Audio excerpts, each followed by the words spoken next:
நான் கோவப்பட்டதை யாரும் என்கிட்ட தப்பு சொல்லக்கூடாது. எந்த அளவுக்கு என்கிட்ட பெருமை இருக்குது. நம்ம கோவப்பட்டோன்னு சொன்னால் அந்த கோவத்தை யார் தப்புன்னு சொல்லும்போது பணிவோடு ஏற்றுக்கிறாங்களோ அவங்க உயர்வான நிலையில் வந்துடுவாங்க.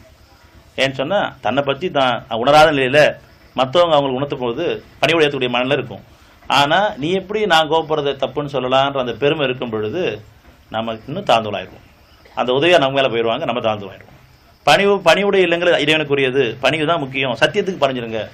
கோவப்படுறது யார் கோவப்பட்டாலும் சரி தப்பு தான், யார் பெருமை கொண்டாலும் தப்பு தான், யார் புறாமப்பட்டாலும் தப்பு தான், யார் பொய் சொன்னாலும் தப்பு தான், யார் புறம் பேசினாலும் தப்பு தான். நம்ம தவறிட்டு தான் இருக்கிறோம். ஆனால் அந்த தப்பை நம்ம உணர்ந்து கேட்டாலும் சரி, அல்லது நாம் உணர்த்த தவறிய விஷயங்களை சில உதவியாளர்களோ சில மனைவிக்கோ கணவனோ உணர்த்தப்படும் பொழுது அதுக்கு பணிஞ்சிடணும்.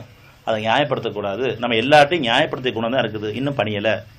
எல்லாத்தையும் கெட்ட குணங்களை நியாயப்படுத்திய குணம் இன்னும் இருந்துகிட்டு தான் இருக்குது. நான் மனசாட்சிக்கு இன்னும் பணியலை. அப்படி பணிஞ்சிட்டேன்னு சொன்னால் எனக்கு அமைதி கிடைச்சிடும். நான் பணியாதன் காரணமாக அமைதி கிடைக்கல. நான் அறிவை கொண்டு சில திட்டங்களை போட்டிருக்கேன், எப்படி பழி வாங்குறதுன்னு சொல்லிட்டு நயவஞ்சமாக பழகிட்டு இருக்கேன். சந்தர்ப்பத்தை எதிர்பார்த்துட்டு இருக்கிறேன். அப்படி அந்த சந்தர்ப்பத்தில் அவங்களுக்கு சோதனை ஏற்பட்டால் இதன் காரணமாக தான் வச்சு பழி தீர்த்துக்கவும் செய்வேன் கஷ்டங்கள் வரும் பொழுது. இது நம்ம மனநிலையாக இருக்குது. அதனால் இன்னும் நம்மகிட்ட குணக்கேடுகள் இருக்குது. தெளிவாக புரிஞ்சுக்கணும்.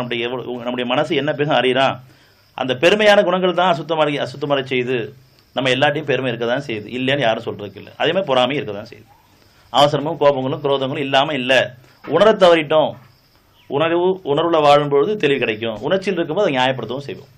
அதனால் நம்ம உணர்வில் வாழணுமா உணர்ச்சியில் வாழணுமா? உணர்வுள்ள வாழக்கூடிய காலத்தவணம் வந்துருச்சு நம்மளுக்கு. இவ்வளோ காலம் உணர்ச்சியிலே இருந்தோம். இப்போது இதை அடிப்படையாக வச்சுக்கிட்டு உணர்வுலேருந்து உணர்ச்சியில் போகும்போதாவது நான் உணர்ச்சி வசப்பட்ட இறைவனே மன்னிச்சுன்னு கேட்கலாம் நம்ம இருக்கணும் இல்லையா? அந்த உணர்ச்சியில் நியாயப்படுத்தக்கூடாது.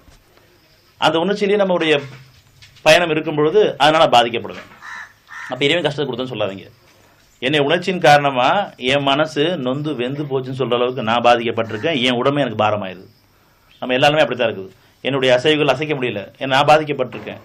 என் கண்கள் சேவக்குது, உடம்பெல்லாம் நடுங்குது, மனம் வெந்து போச்சுன்னு வெளிப்படையாக சொல்கிற அளவுக்கு நான் இருக்கேன்னு சொன்னால் இந்த உணர்ச்சியில் பாதிக்கப்பட்டது நான் சொன்னால் என் பாவத்துக்கு மன்னிப்பு கேட்காம நான் மற்றவங்களை குற்றவங்களை சொல்லிட்டு இருக்கேன். அந்த நேரத்துலையும் எந்த ஒரு கஷ்டம் வந்தாலும் நான் முடியாமல் இருந்தால் கூட எனக்கு பிடிக்காத நல்லா இருந்தால் அவங்க மேலே இன்னும் பொறாமல் இருக்க தான் செய்யுது. அது எப்படி இவ்வளோ அநியாயம் பண்ணுறோம்? அவனுக்குலாம் எந்த கஷ்டம் எனக்கு எந்த கஷ்டம் வரணும்? நீங்கள் அறியாத நன்மை அங்கே இருக்கலாம், நீங்கள் அறிய மாட்டீங்க. நிச்சயமாக இறைவன் நியாயமானவன்.